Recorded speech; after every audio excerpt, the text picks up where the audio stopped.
Hai, selamat malam semuanya, teman-temanku yang kenal maupun gak kenal aku. Maaf, aku sedang berantakan banget, gak mandi karena lagi sakit. Sakit lagi.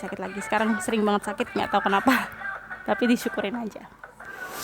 Aku mau ini balas pertanyaan. Aku kan bikin kayak pertanyaan gitu kan di IG story, mau cerita atau mau tanya apa gitu.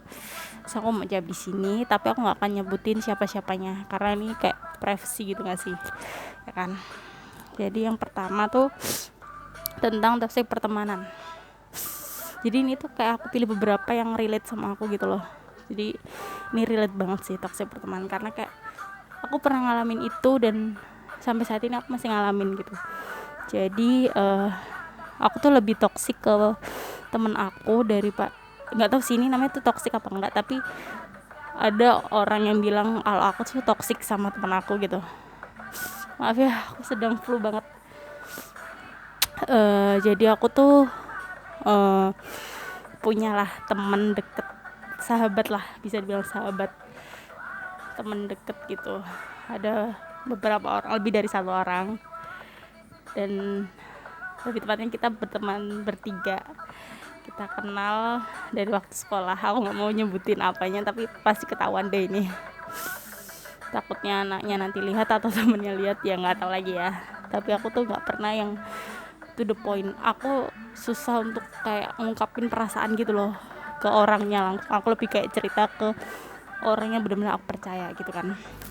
Terus aku tuh gini, kenapa sampai aku bilang itu toksik? Itu dari, maaf ya, aku habis keluar minus. Jadi aku lanjutin. Jadi kita itu berteman udah lama sih, udah bertahun-tahun gitu kan. Terus kenapa aku sampai bilang itu toksik tuh karena aku secemburu itu sama mereka. Jadi kayak maksudnya bukan cemburu salah apa-apa, tapi gini loh, kayak semisal ya, ya dari kita bertiga kan, ini kita bertiga, aku teman aku gitu kan. Ketika aku tuh orangnya yang sebel banget sama gini, sebel banget kalau lihat orang yang aku sayang dan orang terdekat aku tuh bahagia sama orang lain gitu loh. Maksudnya kayak dia bisa bahagia sama orang lain gitu. Aku kayak cemburu banget dan kayak gak rela, kenapa sih gak sama aku aja gitu loh, kenapa gak aku yang bikin kamu bahagia, kenapa harus orang lain gitu. Aku sebel banget sama diriku sendiri tuh, gak tahu kenapa. Sebenarnya ini bukan salah mereka ya, sebenarnya bukan salah mereka, bukan salah temennya mereka juga, tapi ya emang aku sendiri yang terlalu baperan orangnya gitu loh. Bahkan itu parah banget gitu loh, sampai bisa kayak aku lihat story gitu ya, story mereka keluar bertiga terus sama temennya yang lain, yang sebenarnya aku juga tahu mereka udah temenan gitu, tapi aku lihat storynya aja bisa nangis tuh yang kayak kejer banget gitu loh nangisnya, sampai gitu, bener-bener sampai kayak gitu, bener kayak toksik banget sih aku tuh. Jadi bingung juga, terus aku juga capek gitu loh, kenapa sih harus kayak gini Sep gitu loh, capek banget sebenarnya. Jadi aku juga belum tahu dan belum menemukan cara mengatasinya yang tepat tuh kayak gimana tuh, belum menemukan gitu loh. Jadi pengen banget untuk kayak ya udah cuek aja kan, maksudnya ya dia dong punya teman selain kamu, dan bahkan dia bisa bahagiain kan, ya malah lu bersyukur gitu. Tapi iya, aku sadar, tapi namanya perasaan tuh kayak nggak bisa gitu loh, walaupun udah ngomong, misalnya di mulut ngomong gitu, tapi perasaan tuh beda lagi gitu loh, di hati tuh beda lagi. Kayak ya nggak rela lihat dia bahagia sama orang lain gitu lah, intinya gitu. Sebenarnya tuh kalau ke pacar sih sah saja, ini ke pertemanan. Dan aku kalau ke cowok aku, ke pacar aku, itu nggak segitunya. Jadi kayak biasa aja gitu loh, kayak ya cemburu wajar, tapi nggak yang sampai nangis, yang sampai mikir terus gimana terus kepo gimana, enggak. Lebih standar gitu loh cemburunya. Aduh, aku ngos-ngosan. Jadi gitu. Itu menurut kalian tuh toksik atau enggak ya? Menurut aku sih iya, karena itu terlalu gila, menurut aku tuh gila gitu. Itu sih pengalaman aku, dan aku belum tahu solusinya apa, belum tahu. Mungkin ada yang tahu, bisa kasih tahu aku, atau mungkin nanti aku tahu, aku kasih tahu kalian. Terus ada lagi ini yang kedua tuh, harusnya aku lebih bisa bahagiain diriku bagiku daripada dengerin apa kata orang yang nggak akan ada habisnya. Bener banget sih. Kalau menurutku gini, dengerin kata orang tuh nggak akan ada habisnya, pasti kan ada lagi gitu deh. Menurutku ya bener sih, kayak mending kamu tuh bahagiain diri kamu dulu. Maksudnya kayak gini loh, jangan pernah gantungin kebahagiaan itu di orang lain gitu loh, karena kan semua ini tuh nggak akan abadi dan permanen gitu loh. Jadi semua tuh akan pergi datang gitu. Jadi kayak harus sebisa mungkin gimana caranya bikin kamu itu bahagia ya dengan cara kamu sendiri, dengan kamu, walaupun kamu sendiri kayak gitu kok kamu bahagia gitu loh. Jangan gantungin bahagianmu kepada orang lain gitu loh. Maksud aku ya emang susah sih sebenarnya. Aku juga lagi belajar saat ini, karena aku tipe orang yang sangat-sangat ketergantungan sama orang lain. Nggak bisa, aku tuh sangat-sangat membutuhkan orang dan sangat-sangat ketergantungan gitu loh. Jadi ya emang susah sih, tapi itu harus belajar gitu loh, harus diawali. Maksudnya kayak harus bener-bener ditanamin di diri sendiri bahwa bisa kok, bisa bahagia sendiri, bisa tanpa orang lain tuh harus bisa ditanamin gitu loh. Itu kayak harus bisa gitu. Menurut aku segitu, itu penting banget ya. Kayak kamu tuh harus bikin kamu dirimu ini bahagia dulu gitu loh. Pasti nanti kebahagiaan itu akan merembet dan nular ke orang-orang di sekeliling kamu gitu. Pokoknya jangan pernah bebanin orang untuk buat kamu bahagia gitu. Ciptain bahagia kamu sendiri. Itu sih menurut aku. Terus ada lagi, kenapa lebih cemburu sama teman daripada pacar sendiri? Ya tadi kayak aku bilang, ini toksik pertemanan. Ini tuh menurut aku udah masuk ke toksik pertemanan, ya kan. Namanya temen tuh pasti kan punya banyak temen juga gitu loh. Jadi kayak nggak mungkin bakalan memiliki selamanya gitu kan. Ya itu sih, kayak lebih baik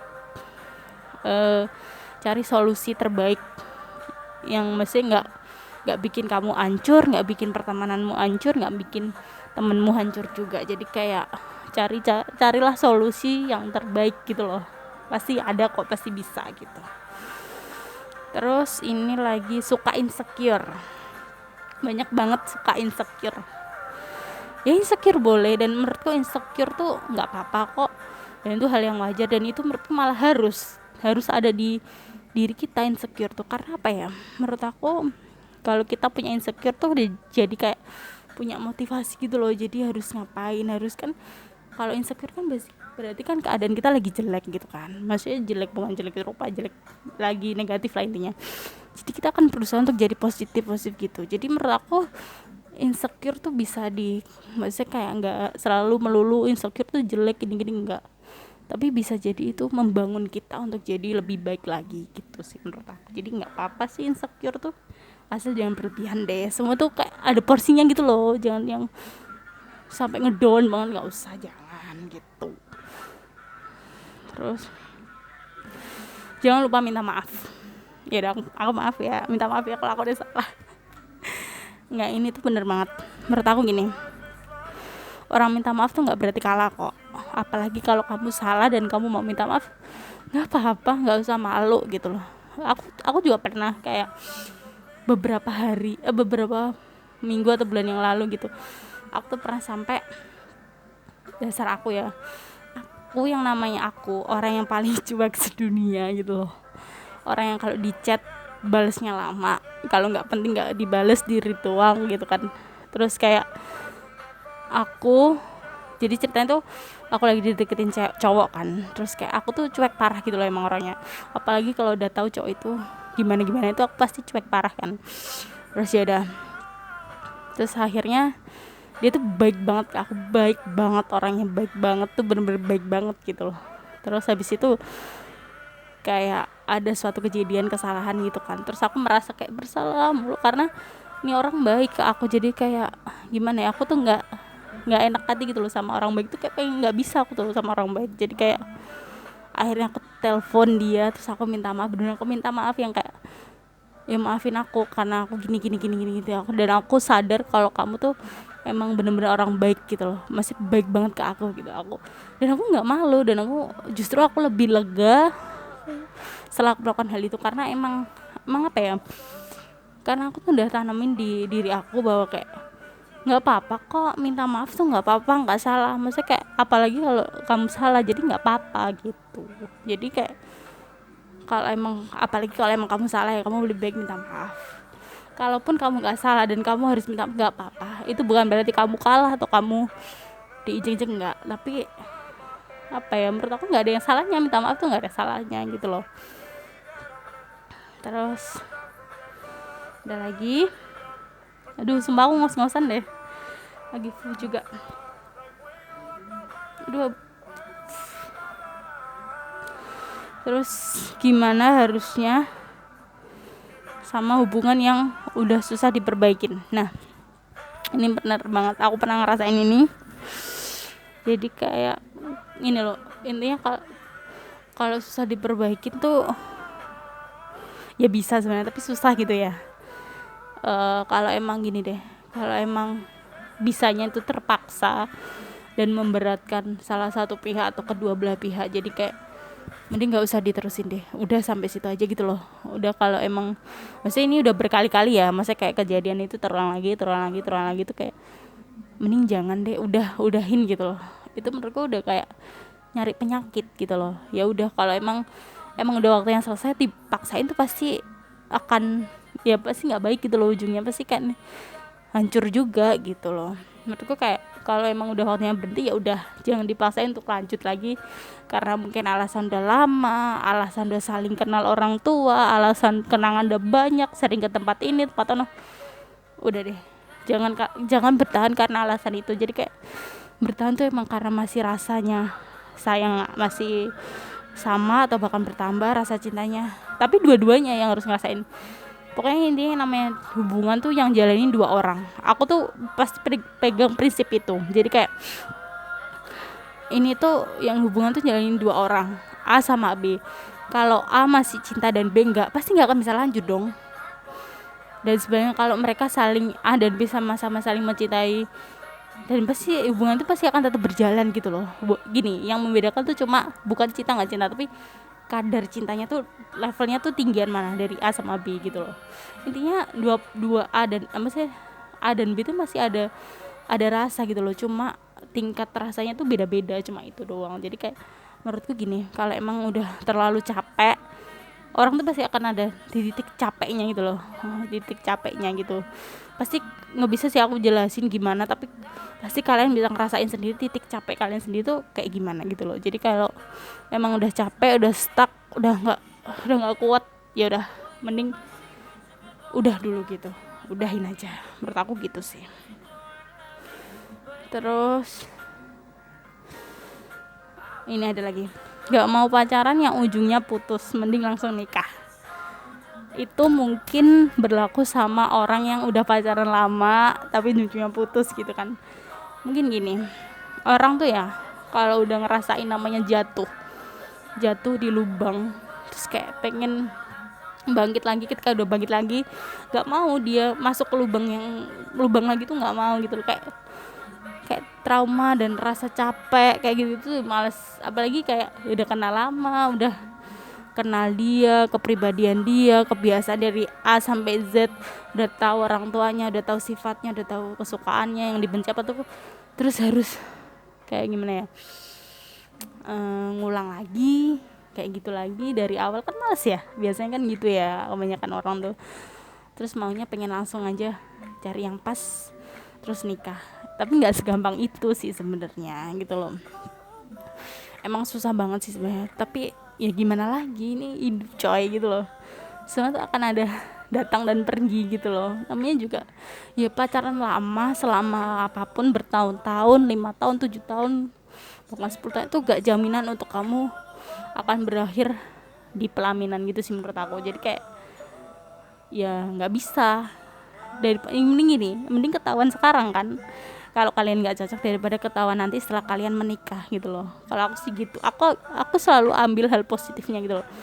Kayak aku ada pengalaman pernah pacaran sampai 5 tahun itu, dan ujung-ujungnya putus, dan kayak oke, masih kayak aku terima, dan masih ya emang udah nggak bisa diperbaikin gitu loh. Dan ini tuh kesalahan kita berdua, aku bukan nyalain si cowok, bukan nyalain aku, maksudnya aku nyalain aku juga, tapi nggak yang aku limpahin ke aku juga gitu loh. Maksudnya aku bukan egois ya, tapi aku lebih kayak emang kita berdua yang salah di hubungan itu, kita berdua gitu loh. Itu sih aku. Ini paling seru, ini adalah terakhir ya, aku udah ngos-ngosan banget, nafasku udah ngos-ngosan. Terus yang terakhir adalah wedding dreams. Ini ada yang tanya wedding dreams, nggak tahu nanya apa, cuma itu, tapi dia cuma nulis wedding dreams katanya. Ini hal yang paling gimana ya, paling diinginkan menurutku ya, nggak tahu sih, tapi ini persepsiku sendiri, paling diinginkan sama para mempelai wanita ya nggak sih, punya wedding dreams tuh. Biasanya kalau laki-laki kan ngikut aja gitu nggak sih. Kalau wedding dreamsku tuh lucu, aku orangnya kan unik, aneh banget aku tuh langka banget orang kayak aku tuh. Kayak aku pengen konsep pernikahanku nanti, masih ini kayak dari akad ya, aku pengen gini dari awal sih, lamaran tuh yang biasa aja. Aku tuh sebenarnya nggak suka yang heboh-heboh gitu loh, aku orangnya simple banget gitu, tapi simple tapi unik gitu loh, sampai orang tuh kayak kok bisa ya bikin kayak gini gitu, sampai aku pengen gitu loh, sampai orang ngomong gitu. Jadi pertama tuh ini langsung ke ini aja ya, kayak resepsi gitu kan, pengen gitu tuh aku pakai outdoor, terus kayak outdoor di taman, banyak lampu kuning, bolam lampu kuning itu, aku suka banget sama bolam lampu kuning, nggak tahu kenapa suka banget. Terus aku nggak mau yang ada dekor terus aku dipajang berdua gitu, aku nggak mau.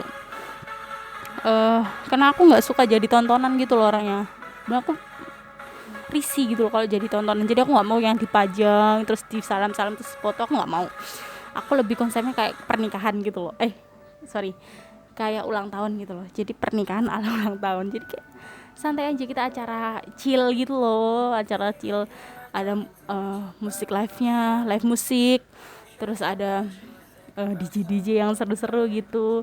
Terus aku kalau bisa nggak mau pakai gaun yang lebay, yang ekor yang panjang, aku biasa aja, simple, maunya sih warna putih, tapi nggak tahu sih, soalnya kan malam hari jadi kayak warna putih itu bagus gitu loh, terus di taman di lampu bolam warna kuning tuh lucu gitu. Terus pakai yang simple aja, make up yang simple, terus pengennya malah nggak pakai high heels tapi pakai sneakers gitu. Terus juga ada bridesmaidnya pasti. Terus habis itu kita seru-seruan, kayak yaudah acara yang nyantai, yang cuma acara kumpul-kumpul aja, nggak mau acara yang terlalu resmi terus aku dipajang di depan kayak gitu, aku nggak mau sih. Jadi benar-benar acara yang simple, yang nggak megah sih, tapi yang simple tapi asik gitu lah, acara anak muda banget gitu, pengen ke sih gitu. Tapi ya nggak tahu ya, kita kan hanya bisa bermimpi, berdoa supaya kayak itu buat motivasi kita gitu loh. Gitu sih wedding dream aku seperti itu. Udah deh, aku udah capek, udah ngos-ngosan. Terima kasih udah mau dengerin celotehan aku yang nggak jelas ini. Nggak ada manfaatnya sih, kalau nggak mau denger nggak usah, nggak apa-apa, cuma aku mau nge-share aja. Kasih, selamat malam.